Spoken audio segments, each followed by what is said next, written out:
자, 분위기 바꿔보겠습니다. 어제 울산의 한 복지시설에 소포가 배달됐대요. 혹시 장유미 변호사님 어떤 도움의 손길 소포예요? 그렇지 않았습니다. 정말 괴소포라고 할 수가 있는데요. 어허. 이게 어제 낮 12시 30분쯤에 울산시 동구에 있는 한 장애인 복지시설에 도착한 소포였습니다. 네. 근데 국제 우편물이었고요. 당연히 무언가 해서 직원분들이 뜯어봤을 거 아니에요. 어허, 네. 직원 3명이 우편물을 개봉한 뒤에 어지럼증, 구토 증세, 호흡곤란 증세를 일으켰다는 어머. 거예요. 실제로 그 소포를 직접 만진 직원 같은 경우에는 잠시 손이 마비되는 증상을 겪기도 했다는 어머, 겁니다. 이건가 봐요, 지금? 어머? 그렇죠. 그러니까 당연히 119를 불렀고요. 구급대에 의해 인근 병원으로 옮겨졌는데 다행인 건 생명에는 지장이 없는 상태라는 겁니다. 천만 다행인데요. 안진용 기자님, 그 괴소포에 국제 우편으로 왔다는 거예요. 그 괴소포에 안에 뭐가 들어있었던 거예요? 일단 출동한 소방 특수화 구조대가 이 소포를 뜯어봤습니다. 그 관련 영상 보면서 설명드리겠습니다. 영상이 있어요, 네. 방호복과 방독면을 쓴 소방관이 쓰레기통에서 노란색 봉투를 집어듭니다. 이 봉투를 열어봅니다. 그랬더니 이 안에는 별다른 물건은 들어있지 않습니다. 이 소방관 연이어 또 다른 봉투를 뜯어보자 여기엔 마치 화장품처럼 보이는 용기가 들어 있습니다. 어허. 자, 육안으로 봤을 때는 아무런 이상이 없어 보이죠. 네. 하지만 이 봉투를 열었던 직원들 어지럼증과 마비 증세를 호소했던 겁니다. 아, 글쎄요. 이제 외관상 육안으로는 별다른 특징 같은 건 안 보이는데 일단 저 소포를 열었을 때 어지럼증을 호소했다는 거 두통. 그러면 소포에 눈에 보이지 않는 무언가가 들어있던 걸까요? 관련 얘기 좀 들어보시고 이어가 보도록 하겠습니다. 시체라고 추정이 됩니다, 지금. 거기 정밀 검사를 했을 때도 어떤 결과가 나올는지는 잘 모르겠지만 이게 만약에 감염체인 경우에는 혹시나 이에 어떤 게 발생할지 모르기 때문에 조금 두고 봐야 되겠지만 현재까지는 큰 이상은 없다. 이렇게 추정이 됩니다. 세 분 외에는 특별한 증상이 있거나 하시는 분들은 지금은 없습니다. 처음에 이제 저희들 테러 의심을 했고 지금 현재로서는 뭐라고 단정할 수 있는 것들은 사실은 없습니다. 수사를 좀 해봐야지 알 수 있지 않겠나 싶습니다.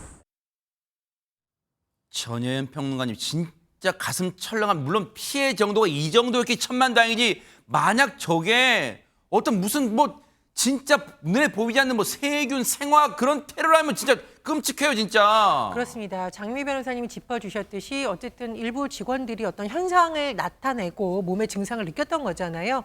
경찰에서 더 정밀한 조사를 할 것으로 보이는데 일단 저 봉투를 보면 요즘 저런 봉투 많거든요. 봉투 2개 다 겉에는 이제 종이, 아하. 근데 안에는 비닐처럼 된 것이 많아요. 예. 그래서 열어봤더니 하나는 화장품으로 추정되는 것이 있고 또 하나는 눈에 보이는 물건은 없었다는 겁니다. 그러나 말씀해 주셨듯이 이 안에 기체가 들어 있었다면 독극물의 가능성을 배제할 수 없기 때문에 경찰에서 일단 입소자들을 대피시킨 다음에 네. 봉쇄하고 조사에 착수를 한 겁니다. 소방당국이라던가 군에서는 네. 도대체 이게 뭐냐 계속 조사를 하고 있는데 아직까지는 어허. 방사능 물질이라던가 생화학 물질은 검출되지 않은 상태라고 하지만 이것을 좀 정밀 검사하기 위해서 우편물을 국방과학연구소로 보낸 상황입니다. 근데 하재근 평론가님, 우리가 이게 지금 국제 우편으로 도착했다는 거예요. 근데 국제 우편이든 뭐든 간에 우리가 소포를 붙이려면 받는 사람 주소도 있어야지만 보내는 사람 주소도 있는 거 아니에요? 어떻습니까? 예, 보낸 사람, 받는 사람 주소가 다 있는데 이 우편물에도 보낸 사람 주소가 있습니다. 어허. 바로 중국어로 타이완의 어떤 주소가 적혀 있다고 합니다. 어허. 그리고 받는 사람도 일단 수신지 주소는 정확하게 그 장애인 복지시설 주소가 맞는데 네. 그 사람 있잖아요. 받는 사람, 네네. 수취인 이름하고 전화번호가 적혀 있는데 그 이름에 해당하는 직원이 없다고 합니다. 어허. 그리고 번호도 없는 번호라고 합니다. 네. 그러니까 모르는 사람, 모르는 번호 이렇게 온 외국에서 왔다는 그 소포에 대해서는 함부로 좀 열어보지 않아야 될 것 같은데 일단 그렇게 돼 있고 그 어쨌든 우체국의 어떤 경로를 통해서 온 거잖아요. 그러죠. 그래서 지금 경찰이 우체국을 통해서 배달 경로를 아하. 파악하고 있습니다. 필요하다면 중간중간에 있을 다 CCTV도 다 파악을 해봐야 될 것 같은데 근데 이 사안이요. 사안의 심각성을 생각할 때 이거 단순 해프닝으로 볼 게 아니잖아요. 백성원 변호사님. 네, 이건 사실 굉장히 저희 우려 섞인 시각으로 볼 수밖에 없습니다. 현재까지 다행히 이 봉투를 열어보니 울산에 있는 복지시설에 계신 분들이 괜찮다고 하지만 아하. 성분을 저희가 아직 모르잖아요. 그러네요. 지금 생화학도 아니고 생화학 예를 들어서 우리 예전에 막 탄적이나 이런 건 아니고 네. 또 그렇다고 방사능 물질도 아니고 근데 뭔지는 몰라요. 그러니까요. 그래서 이제 이게 정확하게 나올 때까지 격리를 하는데 문제는 이 소포가 여기만 간 게 아닙니다. 어머.